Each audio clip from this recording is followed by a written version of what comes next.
Salam, Tuhan memberkati kita. Saudara-saudari yang dikasihi Tuhan, pada hari ini dalam renungan santapan jiwaku, kita semua akan diundang untuk memperingati dalam peringatan wajib Santa Perawan Maria ya sebagai ratu.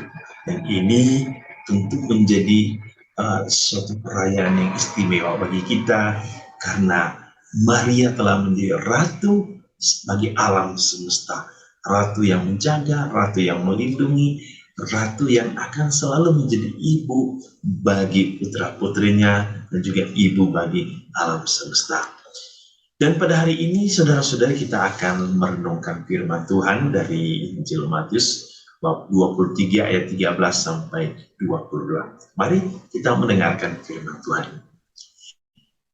Inilah Injil suci menurut Matius. Yesus berkata, celakalah kamu, hai ahli-ahli Taurat dan orang-orang Farisi, hai kamu orang-orang munafik, karena kamu menutup pintu-pintu kerajaan surga di depan orang.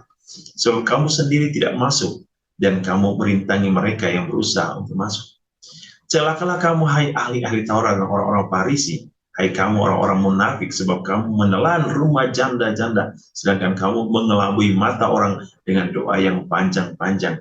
Sebab itu kamu pasti akan menerima hukuman yang lebih berat. Celakalah kamu, hai ahli-ahli Taurat dan orang-orang Farisi, hai kamu orang-orang munafik, sebab kamu mengarungi lautan dan menjelajah daratan untuk mentobatkan satu orang saja menjadi penganut agamamu.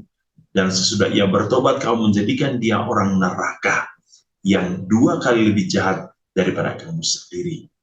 Celakalah kamu, hai pemimpin-pemimpin buta yang berkata bersumpah demi bait suci, sumpah itu tidak sah. Tetapi bersumpah demi emas bait suci, sumpah itu mengikat. Hai kamu orang-orang bodoh dan orang-orang buta, apakah yang lebih penting, emas atau bait suci yang menguduskan emas itu? Bersumpah demi mesbah, sumpah itu tidak sah. Tetapi bersumpah demi persembahan yang ada di atasnya, sumpah itu mengikat. Hai kamu orang buta, apakah yang lebih penting, persembahan atau mesbah yang menguduskan persembahan itu? Karena itu barang siapa bersumpah demi mesbah, dia bersumpah demi mesbah dan juga demi segala sesuatu yang terletak di atasnya. Dan barang siapa bersumpah demi bait suci, dia bersumpah demi bait suci dan juga demi dia yang diam di situ.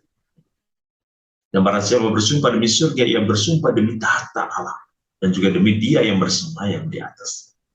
Demikianlah sabda Tuhan. Pujilah Kristus. Saudara-saudari, kita pernah mendengar sabda bahagia. Kalau kita berbicara tentang sabda bahagia, Yesus berbicara tentang jaminan hidup. Jaminan hidup bagi orang-orang yang menikmati kehidupan iman walaupun di dalam penderitaan.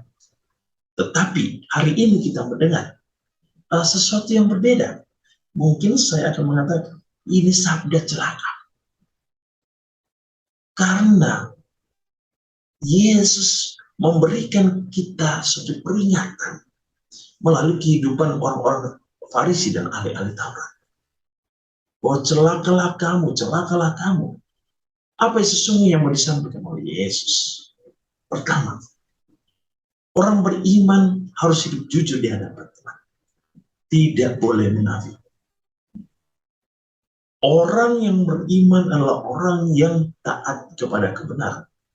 Bukan orang yang sebaliknya tidak hidup dalam kebenaran. Itu adalah orang-orang yang munafik. Orang-orang beriman ketiga adalah orang-orang yang dimana siap berkorban untuk membangun kehidupan yang lebih baik bagi orang lain, bagi sesama. Bukan sebaliknya, yang menekan orang lain, yang membebani orang lain, yang menghukum orang lain, atau ia menjadi bangsa dengan bagi orang lain. Yang berikut, yang keempat, orang beriman adalah orang-orang yang dikasihi Allah. Berarti orang-orang yang hidup seturut dengan sabda Tuhan, kehendak Tuhan. Yang berikut, orang beriman adalah orang-orang yang setia kepada gerejanya Yesus. Orang-orang yang telah berjanji dan bersaksi atas nama Allah, yang bersumpah atas nama Allah, Ia adalah orang-orang yang mau hidup seturut dengan kehendak Allah dalam lingkup atau dalam lingkungan gereja Allah yang kudus. Oleh karena itu, saudara-saudari, bagaimana kita bisa belajar ketaatan, kesucian, kebenaran ini? Belajarlah dalam diri seorang Maria yang kita peringati hari ini dalam Santa Maria sebagai ratu, untuk ratu bagi kita, ratu bagi semesta alam. Kita bisa belajar pada ketaatannya, pada kepasrahan hidupnya kepada Allah, di mana ia sungguh mengandalkan Allah, yang menaruh seluruh hidupnya pada firman Tuhan, yang berjalan pada kebenaran Tuhan. Kita belajar dari kehidupan Maria. Entah kita jatuh dan bangun, tetaplah kita terus belajar. Ya. Hal yang terlalu penting dalam hidup kita bukan seberapa banyak kita jatuh, tapi seberapa sering kita mau bangkit dan belajar. Itulah hal yang penting. Mungkin banyak orang melihat kehidupan kita saat kita jatuh, lalu mereka mulai berbicara yang buruk tentang kita. Mereka mulai menggosip kehidupan kita.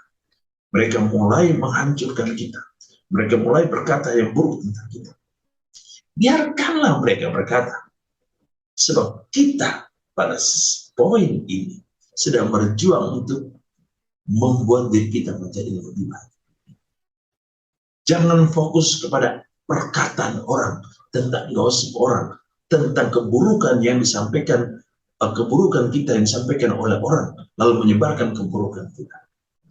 Orang baik adalah orang yang dimana ia mau siap move on dari kehidupannya. Ia tidak melihat orang lain dan menjadikan orang lain sebagai batu sandungan, dan ia membenarkan diri. Tapi orang beriman adalah ketika ia melihat masalah, ia mulai berubah. Paling pertama berubah dalam dirinya sendiri, supaya apa? Supaya ia menjadi lebih baik.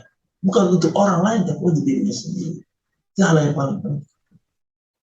Mari saudara-saudari, kita belajar dalam diri Maria, supaya kita menjadi baik, supaya kita menjadi taat, supaya kita menjadi setia, supaya kita meneladani kehidupan Maria, dan kita bisa bersatu dengan Bapa.